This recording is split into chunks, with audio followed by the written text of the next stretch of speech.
Mani sauc Egons Čolakjans.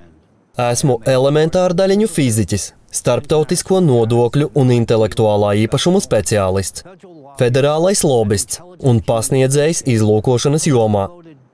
Esmu gadu desmitiem pētījis klimata pārmaiņu ietekmi uz valsts drošību. Pašreizējais Zemes klimata stāvoklis ir bezprecedenta katastrofa, nāvējošs izaicinājums visai mūsu civilizācijai. Tomēr paradoks slēpjas apstāklī, ka ievērojama cilvēces daļa joprojām neapzinās šīs katastrofas pilno mērogu un realitāti. Tāpēc šodien uzrunāju cilvēces saprātīgās un domājošās daļas pārstāvjus. Tos atbildīgos cilvēkus, kuriem piemīt spēja kritiski domāt un objektīvi novērtēt pašreizējo situāciju pasaulē. Es vēršos pie jums, neatkarīgi no jūsu specializācijas, ja jūsu intelektuālā erudīcija ļauj adekvāti analizēt notikumus, kas notiek apkārt. Es vēršos pie jums, ja jūsu intelekts pārsniedz primitīvo domāšanu. Es vēršos pie jums, ja esat noraizējušies par savu nākotni, savu tuvinieku un visas cilvēces nākotni. Es vēršos pie jums, ja neesat zaudējuši veselo saprātu un spēju skaidri domāt. Galu galā, tagad viss ir atkarīgs no jums, gudriem un domājošiem cilvēkiem. Cilvēces nākotne patiešām ir atkarīga no jums. Tagad es vēlos vērst jūsu uzmanību uz nopietnu un satraucošu problēmu, kas skar visu pasauli. Tā ir Krievija, Krievijas Sibīrijas daļa. Krievija ir spēcīga un dinamiska valsts ar attīstītu ekonomiku un plašiem dabas resursiem. Taču šodien Krievija ir drauds. Acīm redzams drauds visas cilvēces pastāvēšanai. Un Vladimiram Putinam ar to nav nekāda sakara. Draudi, par kuriem tiks runāts tālāk, nav saistīti ne ar sankcijām, ko mūsu valdība ir noteikusi pret Krieviju, ne ar kāru starp Krieviju un Ukrainu, kas faktiski ir konfrontācija ar NATO. Taču draudi saistīti ar to, ko Krievija tik augstu vērtē un ar ko tik ļoti lepojas, ar savu Sibīriju. Sibīrija ir milzīga Krievijas teritorijas daļa, bagāta ar dabas resursiem un unikālu floru un faunu. Sibīrija aizņem ievērojamu Ziemeļāzijas daļu. Sibīrija ietver tundru, skujkoku mežus un kalnu grēdas. Sibīrija ir ļoti svarīgs Krievijas stratēģiskais aktīvs un bieži tiek uzskatīta par tās drošības balstu. Tomēr tagad es vēlos ar jums parunāt par citu Sibīrijas aspektu. Sibīriju, kuras dzīvēs notiek satraucošas pārmaiņas. Šīs izmaiņas liecina par draudošu un nebijušu globālo klimatisko katastrofu. Un šī katastrofa neattiecas tikai uz Krieviju. Tajā pašā laikā es gribu brīdināt tos, kuriem par to ir zināms prieks. Tos, kas piekopja aktīvu pretkrievisku politiku. Un tos, kuriem pietrūkst intelekta, lai saprastu situāciju kopumā. Nesteidzieties priecāties. Daudzskaitlīgi pārliecinoši fakti liecina, ka notikumi Sibīrijā var novest ne tikai pie Krievijas pazušanas, bet visas mūsu pasaules, ieskaitot Ameriku un visas pārējās valstis. Es gribu uzsvērt, ka šī katastrofa ir nevien iespējama, bet arī neizbēgama, ja mēs neko nedarīsim. Turklāt tas notiks nevis kādā tālā nākotnē vai nākamajā tūkstošgadē, bet gan tuvākajos gados. Teikšu tā, ja bērns piedzims šodien, viņš nenodzīvos tik ilgi, lai varētu iet uz skolu, jo pasaule beigs pastāvēt kopā ar katru no mums. Šāds scenārijs ir ļoti iespējams, ja izrādīsim vienaldzību un bezdarbību. Sākumā es vēlos sniegt jums īsu un skaidru izpratni par šo steidzamo problēmu. Kas notiek Sibīrijā? Vispirms apskatiet šo karti, kas patiešām ir ļoti biedējošs skats tiem, kas izprot šodien uz Zemes notiekošo procesu būtību. Apskatiet, kā šajā kartē tiek sadalītas krāsas, un pievērsiet uzmanību spilgtajam melni sarkanajam plankumam, kas atrodas tieši Sibīrijas reģionā. Tas krasi kontrastē ar pārējo pasauli, vai ne? Un šīs tumšais plankums rada lielas bažas. Kāpēc, jūs jautāsiet? Kas parādīts šajā kartē? Tajā parādītas temperatūras anomālijas uz mūsu planētas. Tas ir vidējās temperatūras novirzes no normas. Jūs redzat, ka Sibīrijā ir ārkārtīgi liela novirze no normālās temperatūras, un šī novirze ir lielāka par 5 līdz 7 grādiem pēc Celsija. Faktiski tam ir liela nozīme, ņemot vērā, ka citos mūsu planētas reģionos temperatūras novirzes parasti tiek reģistrētas 1–2 grādu robežās. Bet Sibīrijā tās ir ļoti satraucošas – 5–7 grādi. Tas nozīmē, ka visa Sibīrijas teritorija sasilst pātrinātos tempos – 2–3 reizes ātrāk nekā pārējā planēta. Tas ir zinātniski pierādīts un atzīts fakts. Ņemiet vērā, ka šis satraucošais siltuma pieauguma temps pieaug katru dienu. Palūkojieties uz vēl vienu grafiku, kas balstīts uz dendrochronoloģisku datu analīzi, kas aptver 7000 gadu periodu. Pievērsiet uzmanību melnajai garajai līnijai. Tā parāda, cik strauji pēdējos gadu desmitos Sibīrijā pieaudzis ekstremālo temperatūru anomāliju skaits. Šī informācija ir tikai tās informācijas kopsavilkums, kas sniegta Krievijas Zinātņu akadēmijas zinātnieku recenzētajā rakstā.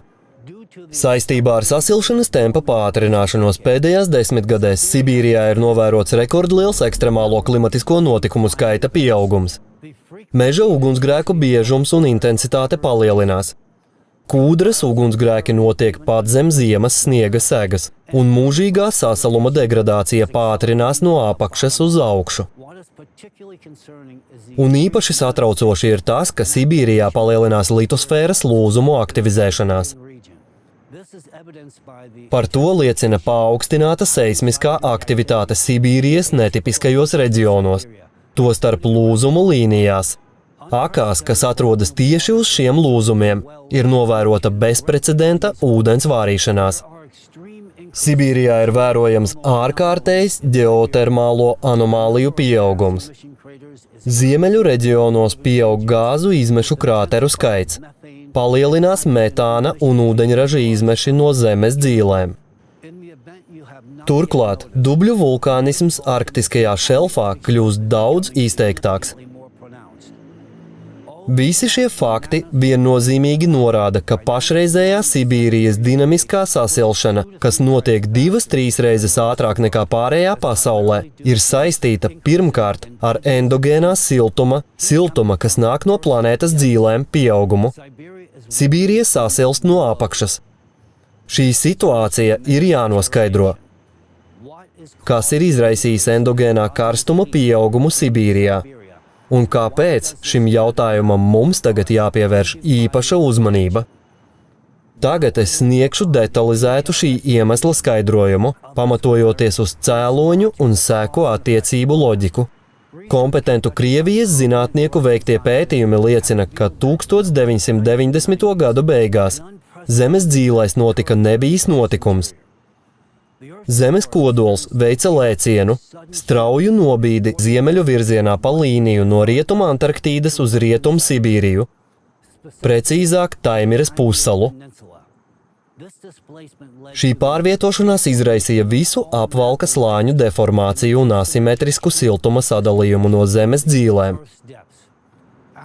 Kā rezultātā kodola spiediena virzienā uz Taimiru zem Sibīrijas izveidojās dziļas magmas kameras, kas aktīvi paceļ magmu tuvāk litosfēras plākšņu savienojuma vietām.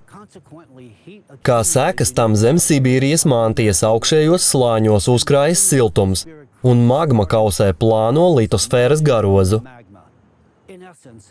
Būtībā litosfēras kūšanas ātrums palielinās no temperatūras paaugstināšanās un pašas magmas plūstamības.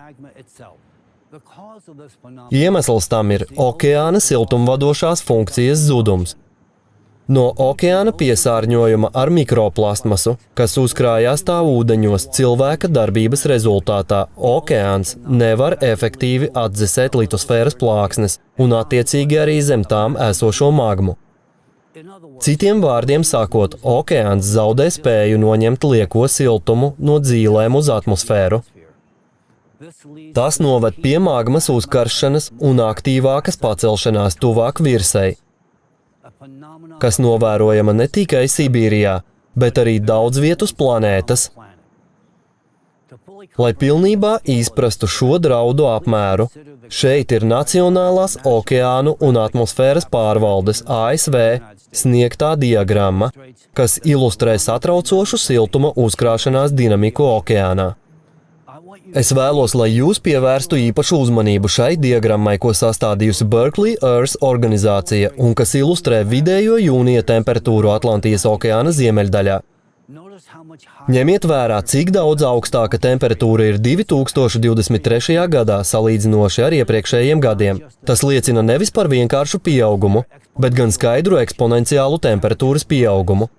Saprātīgam cilvēkam pietiek pagarināt eksponenciālo tendenču līniju abās diagrammās, lai saprastu, kādas vērienīgas un nopietnas pārmaiņas mūs sagaida jau pavisam tuvā nākotnē. Tieši tagad mūsu acu priekšā mēs novērojam okeāna nāves rezultātu. Un iepriekš minētajā kartē, kurā redzamas temperatūras anomālijas uz planētas ar asiņaino bordo traipu Sibīrijas reģionā, ir skarbi fiksēta tā nāve, okeāna nāve. Lūdzu vēlreiz aplūkojiet karti, lai labāk saprastu un apzinātos, ka šīs melnais plankums patiesībā ir mūsu bojāējas avots. Tas parāda, ka notiek šausminošs process. Kā jau teicu, magmatiskās aktivitātes pieaugums Sibīrijas dzīlēs ir dramatiski palielinājies. Kas tad mūs tagad sagaida? Nesarežģīta, vienkārša, nepārprotami skaidra atbilde ir: vienkārši uzlieciet ledus kubiņu uz karstas plīts. Kas notiek? Ledus ātri izkusīs. Tādā pašā veidā karstā magma izskalo plātni, un tā kūst tieši tāpat kā mūsu ledus kubiņš. Tieši tik vienkārši. Tas ir tieši tas, kas tagad notiek Sibīrijā. Šī nekontrolētā procesa turpināšanās novedīs tikai pie viena, pilnīgi paredzama rezultāta – globālas katastrofas, kas spējīga iznīcināt ne tikai Krieviju, bet visu pasauli. Ko mēs tagad varam darīt? Lai novērstu klimatisko un ģeodinamisko katastrofu draudus, ir jāsaprot to pamatcēloņi. Tie ir Zemes kodola nobīde, dziļās magmas pacelšanās, seismiskās aktivitātes pieaugums gan virs Zemes, gan dziļfokusa, pa visu Zemi. Tas viss runā tikai par vienu – Zemes iekšējās enerģijas pieaugumu. Bet kur ir šīs papildu enerģijas avots? Atbildi uz šo jautājumu jau daudzus gadus kā ir atraduši, pierādījuši un publiski publicējuši Alatra zinātnieki, kā jau vairāk kārt esmu atzīmējis iepriekš. Kā liecina Alatra starpdisciplinārās zinātnieku grupas pētījumi, galvenais klimatisko un ģeodinamisko izmaiņu cēlonis uz Zemes ir ārējā kosmiskā ietekme, kas dod papildu enerģiju Zemes kodolam. Tas noved pie magmatisko plūsmu aktivizēšanās, kas iznīcina litosfēru. Šis cikliskais process notiek reizi 12,000 gadu, bet tā postošākā fāze notiek reizi 24,000 gadu. Tieši šī cikla ietekme pagātnē ir bijusi daudzu globālu katastrofu cēlonis uz Zemes. Un šodien šī cikliskā ārējā ietekme tuvina mūsu galu un visas mūsu planētas galu. Mūsdienās situāciju pasliktina fakts, ka okeāna ūdeņi ir piesārņoti ar mikroplastmasu, kas izjauc tās siltumvadīt spēju un spēju no Zemes dzīlēm izvadīt atmosfērā lieko siltumu. Mēs esam iznīcinājuši mehānismu, kas labi darbojās miljardiem gadu pirms mums. Mēs apdraudam ne tikai savu, bet visas planētas dzīvību. Šīs ārējās kosmiskās ietekmes rezultātā cikliski mainās arī citas Saules sistēmas planētas. Tāpēc sinhroni ar Zemi arī uz citām Saules sistēmas planētām tiek novērotas izmaiņas, kas saistītas ar to kodoliem, temperatūras režīmiem, rotācijas dinamiku, atmosfērām un elektromagnetiskajiem laukiem. Konkrēti, tāpat kā uz Zemes, kur kodola destabilizācijas rezultātā noteiktā reģionā, Sibīrijā, notiek sasilšana, līdzīgas lokālas sasilšanas parādības ir novērojamas arī uz citām planētām un pavadoņiem, tostarp uz Mēnesi. Tas arī ir saistīts ar papildu enerģijas nodošanu to kodoliem. Klimata pārmaiņu rašanās ne tikai uz Zemes, bet vienlaikus arī uz citām Saules sistēmas planētām liecina, ka nevis antropogēnais faktors ir galvenais pašreizējā klimatiskā izaicinājuma cēlonis, kā daži apgalvo, bet gan kosmiskas ietekmes ievērojams spēks, par ko Latra zinātnieki brīdināja jau pirms 10 gadiem. Tādējādi ārējā cikliskā iedarbība dod papildu enerģiju Zemes kodolam, kas pārvēršoties siltumā aktivizē magmatiskās straumes un tās destabilizē litosfēru. Tas ir novedis pie tā, ka šobrīd Sibīrijā notiek pastiprināta sasilšana, kas nav izskaidrojama ne ar kādiem citiem faktoriem. Šis process pātrināsies un izplatīsies uz citām pasaules daļām. Sibīrija ir tikai viens no daudzajiem reģioniem, kam no planētas dzīļu enerģijas pieauguma draud milzīgas kataklizmas. Uz planētas ir arī citi bīstami punkti, piemēram, Yellowstones supervulkāns, kas arī var izraisīt globālu katastrofu. Turklāt šobrīd nav tendences ekstrēmo klimatisko un ģeodinamisko notikumu pieauguma tempu un intensitātes samazinājumam uz Zemes. Gluži pretēji ir tendence uz to sāsināšanos. Mūsu pasaule ir ļoti maza un risks to pazaudēt ir milzīgs. Ir ārkārtīgi svarīgi apzināties, ka mēs ieejam liela mēroga dabas katastrofu un stihiju periodā, kas tuvākajos gados var izraisīt cilvēces un planētas bojāju. Līdz ar to cilvēce tagad saskaras ar divām lielām problēmām, kurām nepieciešama tūlītēja uzmanība un risinājumi. Pirmā ir saistīta ar ārējo kosmisko ietekmi, kas jau nodara neatgriezenisku kaitējumu mūsu planētai. Otra ir mirušais okeāns, kas ir vēl lielāka siltuma pieauguma katalizators Zemes dzīlēs. Risinājumi ir, un mēs zinām, kādas darbības ir jāveic. Taču neviena valsts uz Zemes nevar atrisināt šīs problēmas viena pati. Tas ir saistīts ar valstu pašreizējo stāvokli, jo tās ir sašķeltas un tām trūkst vienprātības, saliedētības un vienotas nostājas, pat saskaroties ar šiem nāvējošajiem klimata draudiem. Nav nejaušība, kā arī zinātne ir sadrumstalota. Katrs zinātnieks ir šauri specializējies savā jomā, un neviens zinātnē neuztver kopainu. Tieši tāpat arī ģeoloģija ir sadalīta daudzās disciplīnās, kas savstarpēji nesadarbojas.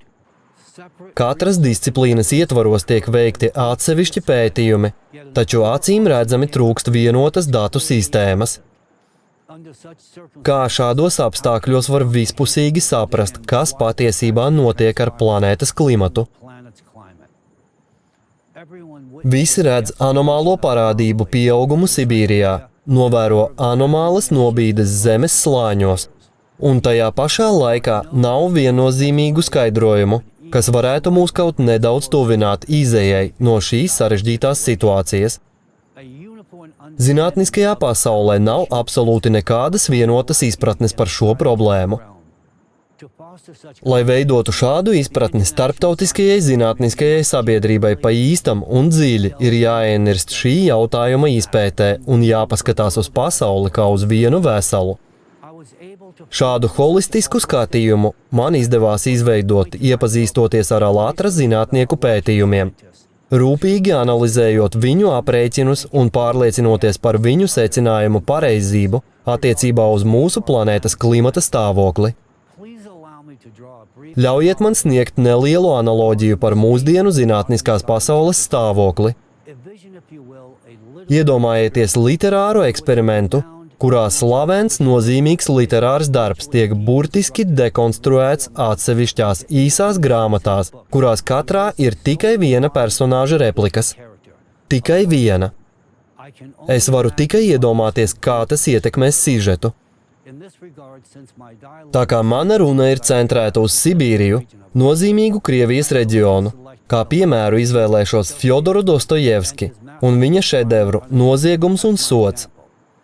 Šādā pārveidotā, izjauktā formā šīs ģeniālais un ietekmīgais Dostojevska darbs pārvērstos par īsu stāstu sēriju, kas neatspoguļo pilnā mērā visa darba ideju. Līdz ar to neviens neuztvers autora ieceres būtību, un katra lasītāja viedoklis veidosies tikai un vienīgi atsevišķu varoņu repliku iespaidā. Tas precīzi atspoguļo mūsdienu zinātnes stāvokli. Pētījumu nevienotība un sadrumstalotība traucē uztvert un aptvert visu notiekošā kopainu. Tikai veidojot savu romānu, ņemot vērā visu varoņu ietekmi, mēs varam uztvert šī stāsta vispārējo saturu. Šī kopīgā misija ir jāizpilda pēc iespējas ātrāk, kamēr mums vēl ir iespēja ietekmēt situāciju. Šobrīd mēs atrodamies kritiskā situācijā, ko raksturo vēsturiski nepieredzēts klimatisko un ģeodinamisko anomāliju pieaugums uz mūsu planētas, spēcīgas postošas katastrofas un tuvojošos pilnīgu kolapsu. Pašreizējo situāciju nosaka divi galvenie faktori, kas apdraud cilvēci. Pirmais faktors ir ārējā kosmiskā ietekme, kas palielina Zemes kodola enerģiju. Otrs faktors ir okeāna darbības traucējumi, kas samazina tā spēju atdzesēt planētas dzīles un izkliedēt lieko siltumu. Pasaules zinātniskajai sabiedrībai ir steidzami jāizveido vienots starptautisks zinātnes centrs. Jāapvieno spēki un jāatrod metodes, kā novērst abus šos draudus, ar kuriem saskaras cilvēce. Pirmkārt, ir jāaizsargā planēta no ārējās kosmiskās ietekmes, jānovērš tās sekas, jālikvidē ugunsgrēki un katastrofas, kas jau notikušas un turpina notikt. Lai to izdarītu, ir jāizveido ārējs vairogs, kas pasargās mūs no kosmiskās ietekmes. Otrkārt, ir nepieciešams reanimēt okeānu un atjaunot tā siltumvadītspēju. Mums ir pamatzināšanas, lai sasniegtu vajadzīgos rezultātus, un mums joprojām ir iespēja to izdarīt. Taču tas, vai mēs to spēsim, ir atkarīgs no katra saprātīga cilvēka, kurš spēj izprast problēmas būtību un rīkoties saskaņā ar šo izpratni. Es vēršos pie visiem saprātīgajiem un domājošajiem cilvēkiem. Ja jums ir izpratne par situācijas nopietnību un tuvojošos draudu mērogu, ja spējat savilkt paralēles starp klimatiskajiem grafikiem, kuri skaidri demonstrē progresu, un redzat biedējošo eksponenciālo kataklizmu pieaugumu, es aicinu jūs, lūdzu, neklusējiet. Tā vietā izmantojiet katru iespēju, lai pastāstītu un izskaidrotu šīs globālās katastrofas būtību un bīstamību ikvienam, kurš vēl nav atvēris acis un to sapratis. Es vēlos, lai ik viens no jums sāktu dialogu par šo tēmu, atceroties, ka nekas nevar palēnināt pieaugošās attīstības tempu, kas ved mūs un visu planētu uz pašiznīcināšanos. Esiet drosmīgi. Jo ātrāk informēsim sabiedrību par šo tuvojošos globālo katastrofu, jo ātrāk politiskie spēki pieņems atbildīgus lēmumus. Kamēr mēs turpināsim būt sašķelti un konfliktēt viens ar otru, politiķi nevar un negrib konsolidēties. Gluži pretēji, viņi turpinās savu ierasto politisko spēli, nolemjot pasauli bojājējai. Tikai globāla izpratne par tuvojošos un neizbēgamo katastrofu cēloņiem un laiku liks politiķiem rīkoties nekavējoties un apvienot pasauli. Kāpēc ir ļoti svarīgi, lai politiķi, kas pieturas pie savām arhaiskajām idejām, darbotos mūsdienu cilvēces interesēs?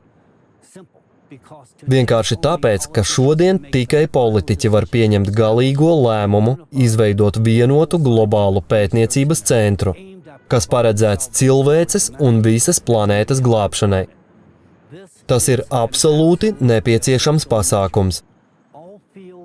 Visām zinātnes jomām un disciplīnām, neatkarīgi no to specializācijas, ir jābūt šī vienotā centra pārziņā.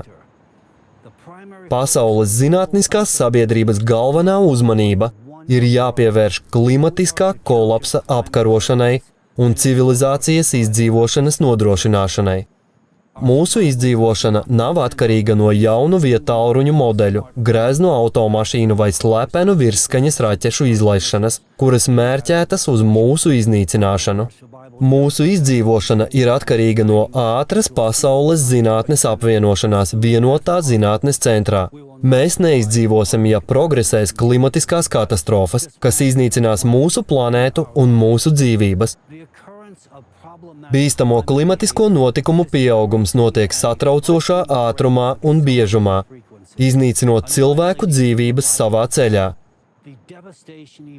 Postījumi, ko izraisīs uz Zemes progresējošā klimatiskā aktivitāte, aizēnos kara darbības zonā izmantoto moderno ieroču ietekmi.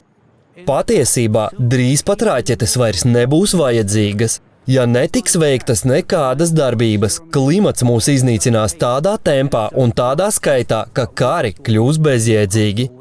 Tomēr pasaules līderi joprojām ražo masu iznīcināšanas ieročus un nedara absolūti neko, lai apturētu gaidāmo planētas iznīcināšanu. Šobrīd mēs tuvojamies aktīvajai 24,000 gadu cikla fāzei. Var ar pārliecību teikt, ka pamatojoties uz šo eksponenciālo tendenci, mēs nenodzīvosim līdz cikla kulminācijai. Tas ir fakts. Ja nolemjam nerīkoties, man nav jums jāatgādina par iznākumu. Es vēlreiz uzsveru, ka mēs nevaram izdzīvot bez tūlītējas zinātnes apvienošanas.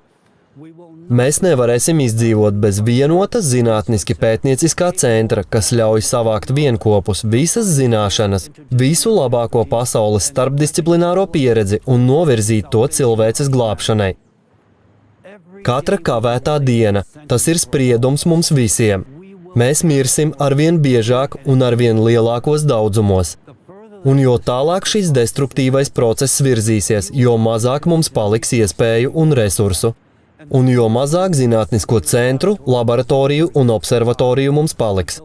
Kamēr nav iestājies pilnīgs hauss, kura rezultātā mēs zaudēsim spēju sazināties, veikt vitāli svarīgus pētījumus un jebkādas apsteidzošas darbības, ir nepieciešams apvienot pasaules zinātni, globāli reformēt starptautiskās attiecības. To var izdarīt tikai politiķi. Pēkšņu un bezprecedenta klimata pārmaiņu apstākļos, kas apdraud visas pasaules sabiedrības drošību, politiķiem un ekonomistiem ir jāizstrādā jauns, vienotas plānveida ekonomikas modelis. Šim modelim jābūt balstītam uz visaptverošu klimata risku novērtējumu un analītiskām to katastrofālo seku prognozēm. Vienotai ekonomikai jāņem vērā katras valsts geogrāfiskais novietojums, resursu potenciāls un infrastruktūras attīstības līmenis, kā arī jāveicina sadarbība un rīcības koordinācija starptautiskā līmenī. Katrai valstī ir aktīvi jāpiedalās šajā globālajā procesā.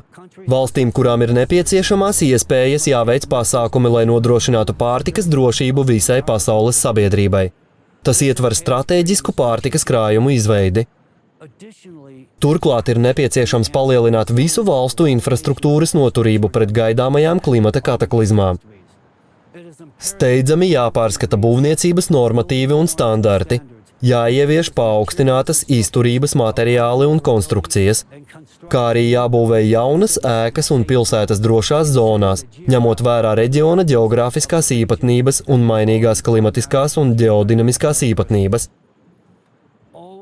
Visas pasaules rūpniecības nozares ir jāpārorientē uz klimata katastrofu seku novēršanu un likvidēšanu. Nepieciešams palielināt specializētās tehnikas ražošanu gan būvniecībā, gan glābšanā. Saglabājot savu integritāti, katrai valstī jākļūst par daļu no vienotas globālās ekonomiskās zonas, kuras mērķis ir konsolidēt visus resursus, lai nodrošinātu visas civilizācijas izdzīvošanu. Turpmāk globālā mērogā ir jābūt vienotai politiskai stratēģijai, kuras centrā ir planētas glābšana un visas cilvēces izdzīvošana. Politiķiem steidzami jāatrod kopīga valoda un jāpārtrauc visas starptautiskās nesaskaņas un šķelšanās par politiskajiem, nacionālajiem un valodnieciskajiem principiem. Visas domstarpības ir jāizdzēš. Visi kāri ir jāpārtrauc. Ir jāievieš retorika, kuras pamatā ir atziņa, ka visa cilvēce tā ir viena ģimene, kas saskaras ar kopīgu izdzīvošanas draudu. Mums nav ko dalīt nāves priekšā. Patiesībā mūs nekas nešķir. Tagad mūs vieno apziņa par vienu milzīgu tuvojošos katastrofu. Un šīs katastrofas priekšā mums ir jāapvienojas un jādara viss, lai glābtu savu pasauli un visu cilvēci.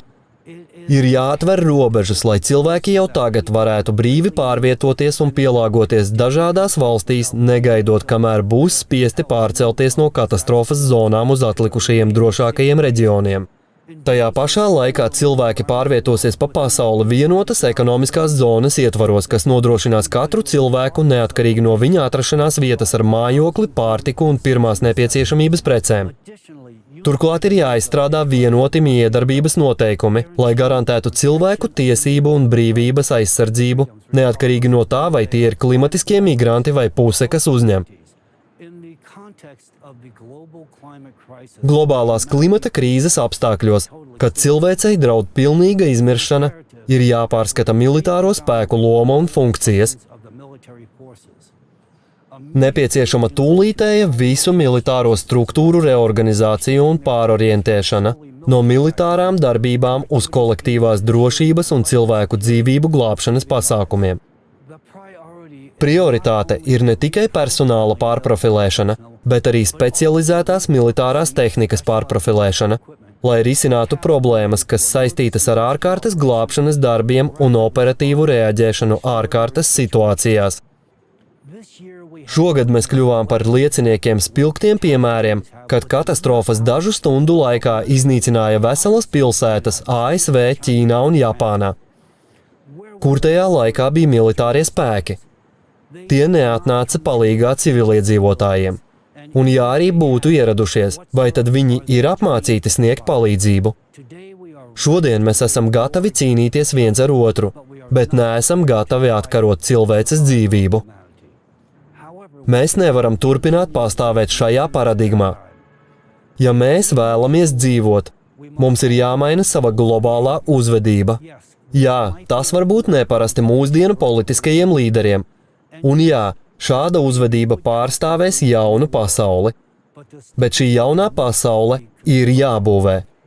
Šī ir pasaule, kas ietver visu konfliktu pārtraukšanu un visu esošo nozaru pārēju uz radīšanas un vienotības ceļu.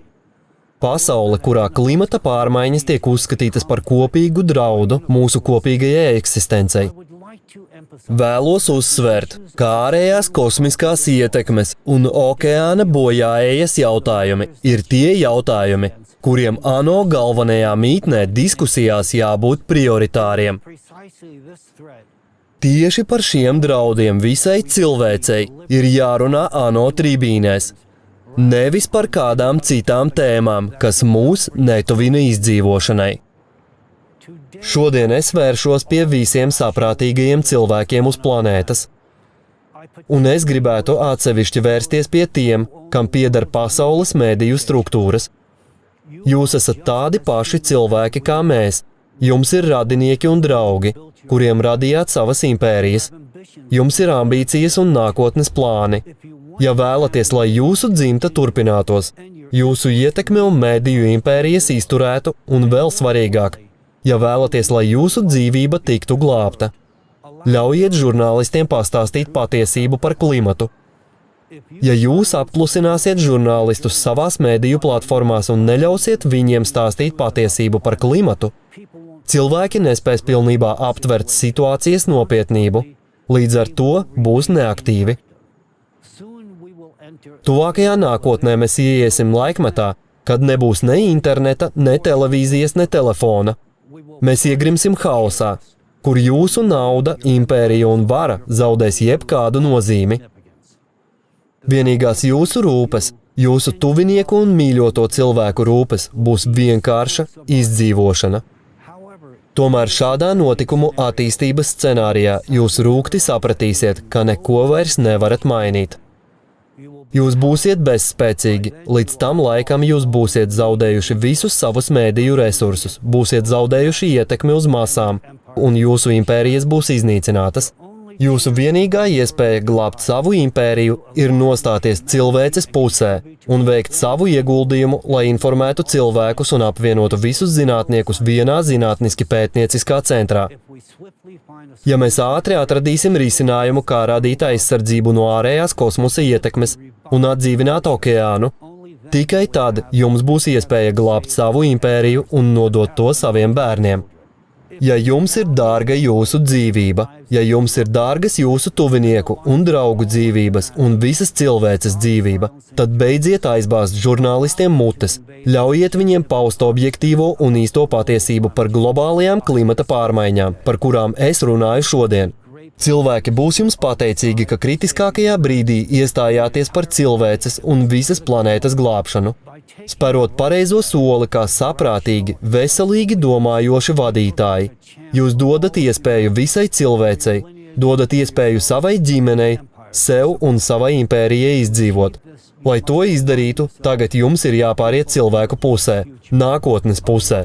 Pretējā gadījumā cilvēcei nākotnes nebūs. Mana šodienas uzruna ir adresēta visiem saprātīgi domājošajiem cilvēkiem, kuriem ir kritiskās domāšanas prasmes un kuri spēj analizēt klimata anomāliju grafikus, kas atspoguļo progresijas apmērus, kas ir gaidāmās traģēdijas nopietnības pamatā. Jūsu cilvēciskais pienākums dotajā brīdī izskaidrot šo nežēlīgo problēmas būtību tiem, kuri iespējams to nesaprot. Esiet atklāti, vienkāršā un saprotamā valodā paskaidrojiet, kas cilvēkiem tagad jādara un kāpēc pasaules glābšana ir atkarīga no viņiem. Jums jānogādā līdz cilvēcei patiesība. Jums ir jāpaziņo diagnoze. Diagnoze, kas jāzina pacientam. Mūsdienās pacients ir visa cilvēce, un šī diagnoze ir nāvējoši bīstama. Katram saprātīgam cilvēkam šodien jākļūst par ārstu. Jāpastāsta pacientam par nāvējošo visas cilvēces diagnozi.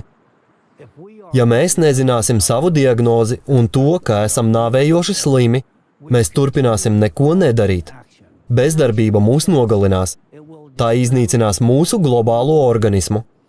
Tikai tad, kad mēs visi uzzināsim šo diagnozi un tās cēloņus, tad mēs uzzināsim patiesību. Tad mūsu kolektīvā cilvēciskā grība būs vērsta uz izdzīvošanu, nevis iznīcināšanu. Tad politiķi rīkosies, citādi viņi aizies bojā. Tikai tad, kad visi zinās un izteiks savu pieprasījumu pēc dzīvības, politiķi būs spiesti attiecīgi rīkoties. Pretējā gadījumā viņi turpinās izraisīt karus, lai noturētos pie varas, līdz visa mūsu civilizācija nonāks pilnīgā hausā. Mums kā cilvēcei tagad ir jābūt vienam kopīgam mērķim – izdzīvot jebkuriem līdzekļiem. Mums ir jāatgriež cilvēkiem brīvība un tiesības, lai maksimāli palielinātu izdzīvošanas spējas. Gadu tūkstošiem politiķi mūs ir šķēluši, liekot ienīst un karot vienam pret otru, bet ir pienācis veselā saprāta, savstarpējās cieņas un vienotības laiks. Pretējā gadījumā, paliekot sašķeltiem un ienīstot vienam otru, mūsu bezdarbība turpinās novest pie pašiznīcināšanās, kas gala rezultātā novedīs pie pilnīgas visas mūsu civilizācijas bojāējas. Tomēr, ja mēs šobrīd mainīsim globālo retoriku, mainīsim spēles noteikumus starptautiskajā ekonomikā un politikā, pievērsīsimies zinātnes un cilvēces apvienošanai, tad mums būs iespēja izdzīvot. Tas ir tas, kas bija jādara vakar. Ja vilcināsimies arī turpmāk, mums nebūs iespējas apturēt tuvojošo klimatisko kolapsu. Tas, ar ko mēs saskaramies šodien, vairs nav tikai pārnacionālas drošības jautājums. Gluži otrādi, jautājums ir vienkāršs. Vai mēs kā cilvēki gribam izdzīvot, vai nē? Mūsu civilizācijas izdzīvošana ir atkarīga no katra saprātīga cilvēka rīcības tieši tagad. Ņemot vērā katastrofālo kataklizmu pieaugumu un milzīgos izaicinājumus, ar kuriem cilvēce drīzumā saskarsies, Ir būtiski radīt apstākļus, kuros ik viens cilvēks jūtas kā cilvēks un ir garantēta aizsardzība neatkarīgi no atrašanās vietas. Lai to panāktu, ir nepieciešami vienoti tiesību akti un noteikumi, kas nodrošinātu gan to cilvēku tiesību ievērošanu, kuri ir spiesti migrēt, gan to iedzīvotāju tiesību ievērošanu, kuri uzņem migrantus. Šo jautājumu nevar atrisināt izolēta valstu grupa. To var atrisināt tikai apvienojoties visai pasaulē. Šī ir kopīga nelaime, tāpēc risinājumam jābūt kopīgam. Šobrīd politiķi tam nav gatavi. Risinājums ir īsts izaicinājums ne tikai politiķiem, bet visai cilvēcei. Mēs neizvairīsimies no katastrofām, hausa, sašķelšanās un kopīgas nāves, ja paliksim neaktīvi šajā steidzamajā jautājumā. Šajā pēdējā brīdī mums vēl ir ierobežotas iespējas izglābt cilvēci. Lai to izdarītu, mums ir obligāti jārīkojas kolektīvi, tieši tagad. Mēs nedrīkstam saskarties ar paradoksu, kad suga homo sapiens, jeb saprātīgais cilvēks, iznīkst no saprāta trūkuma. Lai Dievs un zinātne mums palīdz.